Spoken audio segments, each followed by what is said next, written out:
வணக்கம். திரைக்கலைஞன், பொதுமக்களில் ஒருவன் தம்பிராமையா, கேரள ஆளுநர் மற்றும் தமிழ்நாடு பொறுப்பு ஆளுநர் ஐயா அலேக்கர் அவர்களுடைய பாதம் தொட்டு நான் வணங்குகிறேன். நீங்கள் மிகப்பெரிய அறிவாற்றல், ஆளுமை கொண்டவர் என்ற நிலை இருந்ததால் தான் உங்களுக்கு இந்த பொறுப்பு வழங்கப்பட்டுள்ளது. நான் எந்த கட்சியும் சாராதவன், புரட்சித் தலைவர் எம்ஜிஆர் மீது மட்டும் பக்தி கொண்டவன்.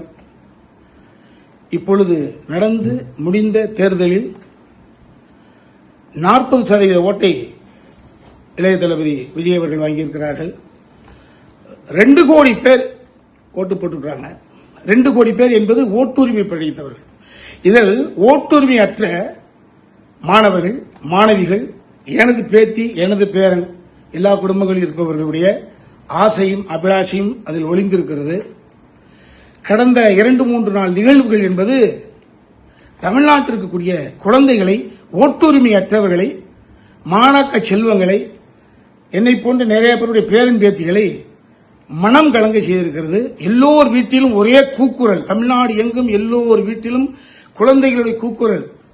எப்ப வருவாங்க, எப்ப, எத்தனை சீட்டு, எப்ப பதிவு ஏத்துட்டாங்களா, எப்ப ஏற்க போறாங்க, ஒரு இனம் புரியாத தொல்லைக்கு ஆளாக்கப்பட்டு எல்லோரும் மன செஞ்சலத்தில் ஆழ்ந்து கிடக்கிறார்கள்.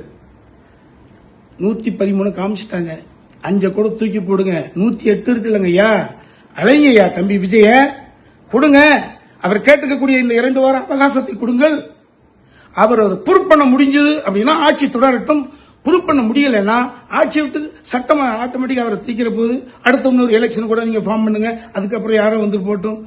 தயவு செய்து இந்த ஓட்டுரிமையற்ற இந்த குழந்தை செல்வங்கள், அவர்கள் அறியாமையில் இருப்பவர்கள், இன்ஃபாக்சுவேஷன் இருப்பாங்க, உண்மை இருந்துட்டு போட்டுமே, அவர்களுடைய பார்வையில், அவர்களுடைய எண்ணத்தில் இருந்து, அவர்களுடைய பாயிண்ட் ஆஃப் இருந்து கேட்கிறேன்.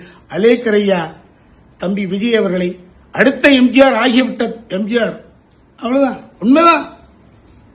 அதிமுகவில் இருக்கக்கூடிய வெற்றி பெற்றிருக்கக்கூடிய பாண்டிச்சேரியில் இருக்கக்கூடிய எம்எல்ஏக்கள் புரிந்து கொள்ள வேண்டும்.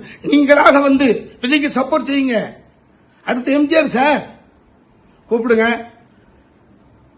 அவர் ஆட்சி கட்டில் அமர வைங்க. திரும்ப சொல்றேன், அறுதி பெரும்பான்மை நிரூபித்தால் ஆட்சி தொடரட்டும். அறுதி பெரும்பான்மை நிரூபிக்க முடியவில்லை என்றால் ஆட்சி களையட்டும், அடுத்த எலெக்ஷன் நடக்கட்டும். அலேக்கர் ஐயா, அலைங்களையா தம்பி விஜயை, இந்த குழந்தைகளையும் சிறார்களையும் மன ஊனத்திலிருந்து காப்பாற்றுங்களையா. நன்றி, வணக்கம்.